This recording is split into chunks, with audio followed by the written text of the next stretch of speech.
Jumpa lagi dengan saya, Willy The Rooms, di The Sinners Channel.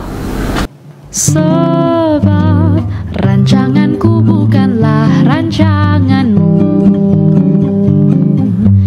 dan jalanmu bukanlah jalanku.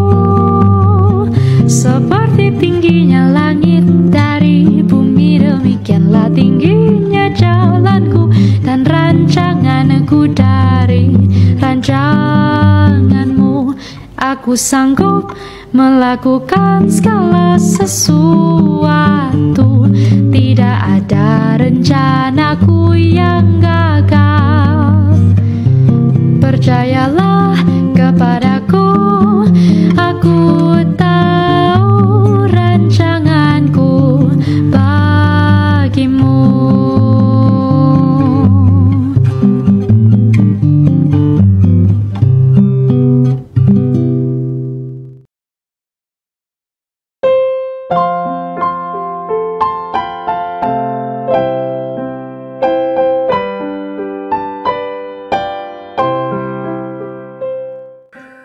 Dalam video sebelumnya, kita sudah membahas pendahuluan, kebahagiaan, dan kebaikan-kebaikan eksternal, sebuah perbandingan antara filsafat Stoa dan Kristen. Dalam video kali ini, kita akan berbicara pandangan Stoa tentang kebahagiaan dan peran dari kebaikan-kebaikan eksternal di dalamnya. Sebagaimana tipikal dari teori etika Yunani kuno, Stoicisme mengasumsikan bahwa semua manusia menginginkan hidup yang bahagia, dan bahwa kebahagiaan yang dalam bahasa Yunaninya eudaimonia adalah tujuan akhir atau kebaikan tertinggi dari hidup manusia. Dengan kata lain, kebahagiaan adalah sesuatu that for the sake of which we do everything we do. Semua aktivitas kehidupan manusia seperti makan, minum, bekerja, menikah, dan berpesiar menuju pada satu tujuan, yaitu eudaimonia, yang dapat diterjemahkan sebagai hidup yang baik, living well, atau hidup yang berkembang secara penuh atau sehat, flourishing life, yang sering juga diterjemahkan sebagai kebahagiaan atau happiness. Akan tetapi, pemahaman Stoa tentang kebahagiaan secara jelas bertentangan dengan konotasi modern dari kata kebahagiaan yang menekankan sisi subjektif dari perasaan manusia. Saat ini, ketika kita berbicara tentang kata bahagia, hampir selalu yang muncul dalam benak orang modern adalah perasaan yang senang. Perasaan senang yang tidak terkait dengan kondisi karakter dan intelektual manusia. Menariknya, filsafat Yunani kuno tidak pernah mendefinisikan kebahagiaan sebagaimana persepsi orang modern sebagai sebuah perasaan senang. Bagi mereka, eudaimonia sebagaimana terkait dengan etimologinya adalah istilah yang merujuk pada kondisi blessed atau God favor. Dengan demikian, kebahagiaan adalah pertama-tama sebuah kondisi kehidupan manusia yang ditandai dengan karakter dan intelektualitas yang baik dan berkembang penuh. Inilah yang disebut dengan makna objektif dari kebahagiaan. Supaya seimbang, harus diakui bahwa istilah eudaimonia bagi etika Yunani kuno meliputi baik makna objektif dari kebahagiaan, tetapi juga makna subjektifnya, yaitu sebuah keadaan pikiran yang sangat puas. Jadi, bagi filsafat etika Yunani kuno, seseorang disebut bahagia ketika ia memiliki hidup yang berkembang penuh secara moral dan intelektual, sekaligus perasaan puas atas kehidupannya. Walaupun demikian, pengamatan atas mayoritas teori etika Yunani kuno menunjukkan bahwa mereka lebih menekankan sisi objektif dari kebahagiaan daripada sisi subjektifnya. Selanjutnya, dalam kaitannya dengan mencapai kebahagiaan, golongan Stoa bersama-sama dengan Socrates, Plato, Aristotle, dan Epikuros percaya bahwa kebahagiaan secara esensial bergantung pada kebajikan atau kesalehan atau virtue, dan tidak terletak pada kepemilikan atas kebaikan-kebaikan eksternal seperti kekayaan, kesehatan, ketenaran, dan kesuksesan keluarga.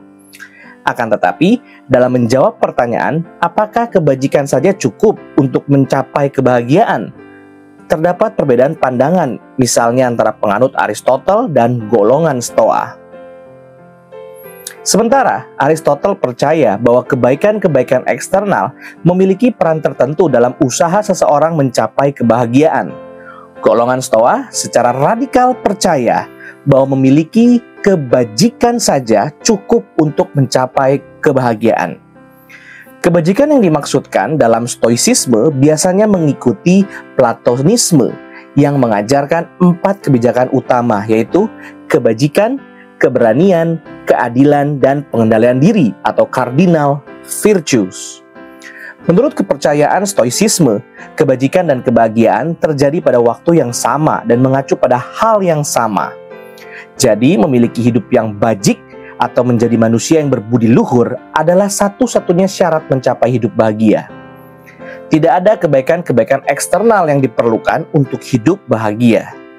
Bahkan jika seseorang hidup sangat miskin dan sakit, asalkan ia hidup dalam kebajikan, ia masih dapat berbahagia, baik dalam makna objektif sebagai manusia yang memiliki hidup baik dan berkembang, maupun subjektif yang merujuk pada perasaan puas. Pandangan Stoicisme yang radikal tersebut jelas membuat kita bertanya-tanya, apakah pandangan ini realistis untuk diterapkan dalam kehidupan? Mengapa pula golongan Stoa percaya pandangan yang nyentrik dan bertentangan dengan intuisi umum ini? Untuk memahami hal ini, dari perspektif Stoicisme, mari kita beralih ke penjelasan yang diberikan oleh Seneca, seorang Stoik terkenal di Kekaisaran Romawi kuno yang hidup sejaman dengan Yesus Kristus.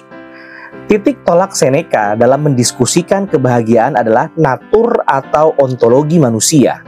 Pertama-tama, ia berargumentasi bahwa akal budi adalah hal terbaik yang hanya dimiliki oleh manusia. Semua properti lain dari manusia juga dimiliki oleh tanaman dan binatang. Hanya akal budi yang menjadikan manusia unik. Oleh karena itu, ia berkata, akal budi yang benar dan disempurnakan adalah penggenapan dari perkembangan manusia. Menurutnya, akal budi yang disempurnakan ini disebut kebajikan dan adalah identik dengan hal yang patut dipuji dalam diri manusia. Jadi, hanya akal budi saja yang baik secara unik dalam diri manusia yang tidak dapat ditemukan dalam diri makhluk hidup lainnya. Oleh karena itu, ia menyimpulkan demikian, given that there is nothing other than reason unique to human nature, this will be the only true good, but it is one that outweighs all others. Seneca kemudian berargumentasi bahwa penalaran atau penggunaan akal budi adalah kunci menuju kebahagiaan, karena kebahagiaan terletak pada perkembangan manusia yang berpusat pada akal budi.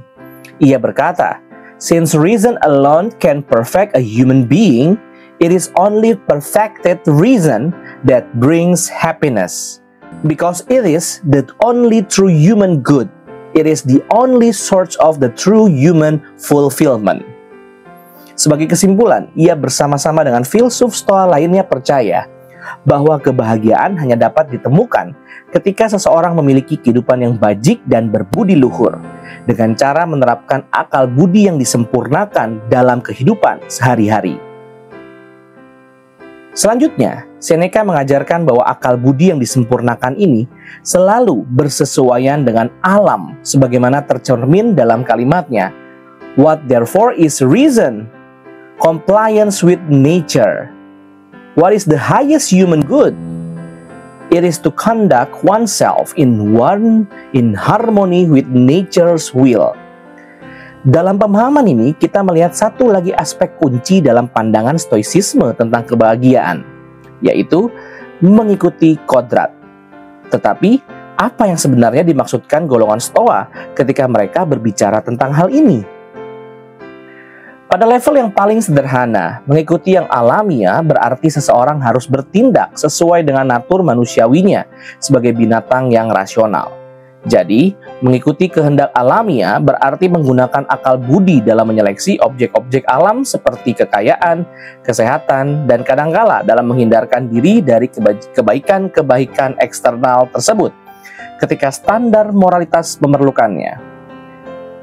Epictetus, filsuf Stoa terkenal lainnya berkata, "In acting thus, one is following the rational nature that imbues cosmos, since an individual human being's reason is an offshoot of the divine reason."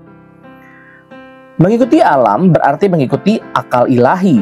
Mengikuti akal ilahi berarti mengikuti tanda kutip Allah dalam pemahaman Stoa. Di sini kita melihat bahwa golongan Stoa percaya bahwa Allah adalah akal yang meresapi dan memerintah segala sesuatu. Akal ilahi atau Allah adalah sesuatu yang imanen di dalam dunia ini. Dalam bahasa lain, mengikuti alam adalah mengikuti kehendak dari Zeus.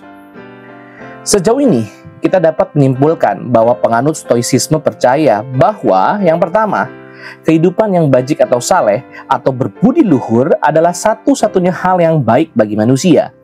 Kedua, kebajikan saja cukup untuk mencapai kebahagiaan manusia. Dan yang ketiga, seseorang disebut mempraktekkan kebajikan jika ia menggunakan akal budinya, sesuai dengan apa yang disebut akal budi ilahi, hukum universal, alam atau Zeus, semuanya sinonim.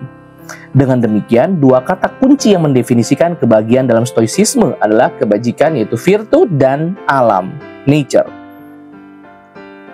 Dalam video berikutnya, kita akan berbicara peran kebaikan-kebaikan eksternal dalam kebahagiaan. Terima kasih. Tuhan Yesus memberkati.